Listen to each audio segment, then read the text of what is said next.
صدر علی وقار، سب سے پہلے تو مجھے ان لوگوں کی سمجھ نہیں آتی جو صابن چھوٹا ہونے کے بعد دوسرے صابن کے ساتھ جوڑ دیتے ہیں، اور بھائی کا جوڑا چھوٹا ہونے کے بعد خود ایوان میں جوڑا پہن کے آ جاتے ہیں، اور پھر بھی یہ رونا پیٹتے ہیں کہ مہنگائی بہت زیادہ ہے۔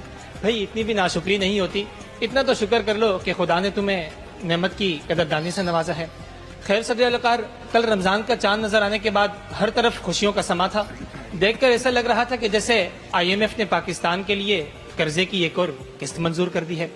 اماں جان بڑے پرجوش انداز میں مجھے کہنے لگی کہ بیٹا رمضان آ گیا ہے، چلو شاپنگ کرنے چلتے ہیں، اور ساتھ میں کاپی اور پین بھی لے آنا تاکہ لسٹ بنائی جا سکے۔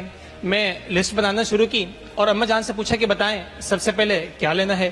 اماں جان نے پہلے ایک دفعہ میری طرف دیکھا اور پھر کہنے لگی کہ بیٹا سب سے پہلے قرضہ لینا ہے۔ خیر صدر علی وقار، UK والے ماموں سے ہم نے قرضے کی منظوری بھی کروا لی۔ لسٹ مکمل ہو گئی تو ابا جان لسٹ دیکھ کر کہنے لگے کہ یہ شاپنگ لسٹ کم اور پرائم منسٹر کی بجٹ اناؤنسمنٹ لسٹ زیادہ لگ رہی ہے۔ صدر علی وقار، میں اور امی جان بازار گئے اور وہاں کچھ ایسے مہان مردوں سے ملاقات ہوئی جو کہنے لگے کہ حکومت مہنگائی کی ممانی، خالہ یا پھر پھپھو کچھ تو لگتی ہیں۔ صدر علی وقار، ان کے ہاتھ میں یہاں تک کہ گلے میں لٹکتے شاپنگ بیگ دیکھ کر مجھے علم ہو گیا کہ اصل کہانی کچھ اور ہے۔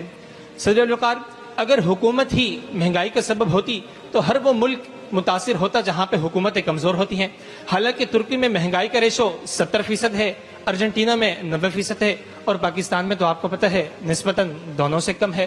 لہٰذا پتہ چلتا ہے کہ حقیقت یہ ہے کہ ہم لوگ حرص و حوث کے پجاری ہو کر ہر روز نت نئے ٹرینڈ کو فالو کرنا اپنا فرض منصبی سمجھتے ہیں، اور اگر ہمارا بجٹ اس کو اویل نہ کرے تو ہم حکومت کو کٹہرے میں کھڑا کر دیتے ہیں۔ جی ہاں جناب والا، ابھی کل ہی کی بات ہے، میرے ایک دوست علی حسن مجھے کہنے لگا کہ یار رمضان آتے ہی شیطان قید ہو جاتا ہے، لیکن ہر چیز کی قیمتیں آزاد ہو جاتی ہیں۔ پتہ نہیں حکومت روزہ رکھ کر سو رہی ہوتی ہے یا کیا کر رہی ہوتی ہے۔ میں نے کہا حکومت نہیں سو رہی ہوتی، تم معاشیات کے کنڈے میں سو رہے تھے۔ اگر تم جاگ رہے ہوتے تو تمہیں پتہ ہوتا جب کسی چیز کی ڈیمانڈ بڑھ جاتی ہے تو پھر قیمت بھی بڑھ جاتی ہے۔ اور تمہیں تو پتہ ہے ہم رمضان میں چیزیں ایسے خریدتے ہیں جیسے باقی کے 11 ماہ صرف ان کی تصویریں دیکھ کر گزارا کرتے ہیں۔ جب ہم اس طرح چیزیں خریدتے ہیں تو پھر کیا بھوک کی طرح قیمتیں منہ پھاڑ کر ہماری طرف نہیں دیکھیں گی؟ صدر علی وقار، کچھ لوگ کہتے ہیں کہ سادگی کو عمل میں لایا جائے۔ ان سے پوچھا جائے تو وہ کہتے ہیں کہ بس ایک خواہش ہے، ایسا موبائل مل جائے کہ جس سے سامنے کھڑکی میں نظر آنے والا چاند بھی صاف نظر آئی اور آسمان پہ نظر آنے والا چاند بھی زوم کر کے بالکل صاف دکھائی دے۔ لہٰذا پتہ چلتا ہے کہ حکومت صرف ذمہ دار نہیں بلکہ ہماری خواہشات سے بھری شاپنگ لسٹ بھی مہنگائی کی ذمہ دار ہے۔ ٹھیک ہے جی، زبردست۔ وہ مرد نہیں جو ڈر جائے حالات کے خونی منظر سے، جس حال میں